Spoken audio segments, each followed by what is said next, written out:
मालिक ना ओमफ्राय माबा जाखो हाजिरा जाखो नोंसोरलाय? मालिक मा हाजिरा बायदि नुबाय।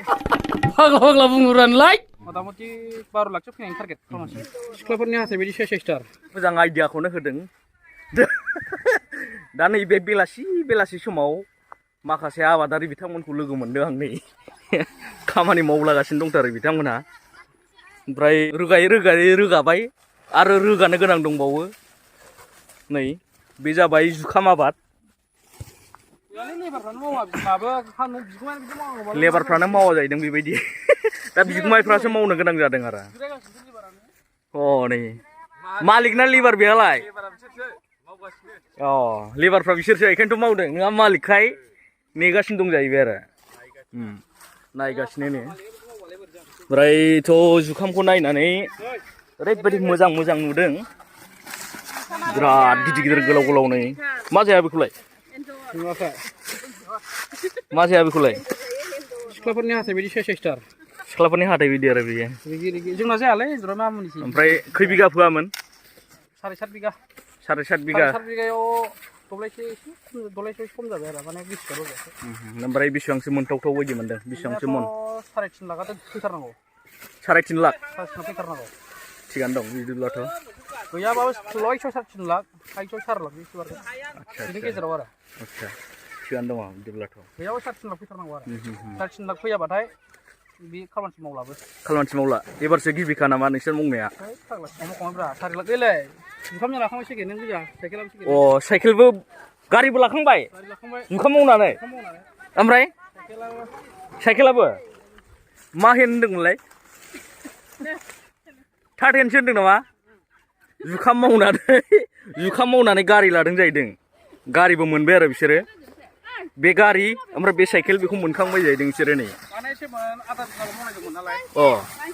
सेमोन आधा बिगा मावनायजों गारि गंसे साइकेल गंसे बायबाय। ओमफ्राय दा 7 बिगा मावबाय आरो ने? 7.5 बिगायाव आधा बिगायाव गारदो 3.5 लाख फैथारनांगौ। 3.5 लाख? 4 लाखनि खाथि होनदों नामा? खालमानसि मावनो थाखाय 14 बिगा हा जासिखाना एग्रिमेन्ट जाखाना दङ। आच्छा थिगानो दं। ओमफ्राय नागिरबावदोंमोन 10 बिगासो मोना। मथा-मथि 12 लाखसो फैनायनि टारगेट खालामनोसै। बेबादि सहायनाङा। दा 10 बोसोर उनाव खै बिगा गायगोन नोंसोरलाय? मथा-मथि 60-70। 60-70 बिगा गायगोन? आच्छा थिगानो दं। मालिक ना ओमफ्राय माबा जाखो हाजिरा जाखो नोंसोरलाय? मालिक मा हाजिरा बायदि नुबाय। फाग्ला बुंहरानोलाय। माने हाजिराफ्रानो उपाय गैया थोआ। मालिकसोमोन ओमफ्राय हाजिरा बायदि नुबाय। दा हाजिरा बायदि नुबाय आरो। मालिक गोजा जाहैदों बिसोरो नै। दा हाजिरा बायदिसो मावनांबाय जाहैदों आरो। माबायदि मालिक बिसोरलाय? हाजिरा लानो हाथ'वाखै। ओमफ्राय दाबो साहा फुदुङा। बांगालफोर बायदि नुलायदों। ओरैबायदि नै हाजोनिख्रुइ जौसिनसो जालायबाय।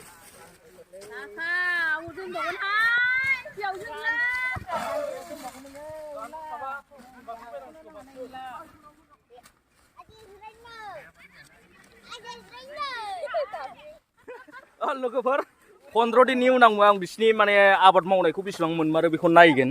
गावसोरथ' बुंदों नै माने 4 लाखनि खाथि मोनगोन जाहैदों आरो 10 बोसोर उनाव 60 बिगा हायाव बेबायदि आबाद मावगोन जाहैदों।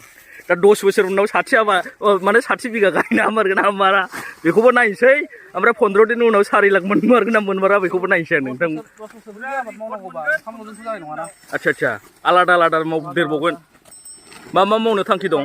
थालिर बिगा 30 बिगानि टारगेट दं। ओमफ्राय जुखामाथ' 60-70 बिगा थांखाबाय। माइआ होमबा 90 थांबाय। माइआ 30 बिगासो जाहैगोन आरो। मथा-मथि हायाबो एग्रिमेन्ट जाहां गोजा। जों फैसा हरखायाखै नालाय। नैबेजों हरनोसै। बेजोंसो एग्रिमेन्ट जागोन माने। आरो नैबे फानबा जोङो ना गिदिर जागोन 5 केजि जाबाय। ना गिदिर जाबावगोन जाहैदों।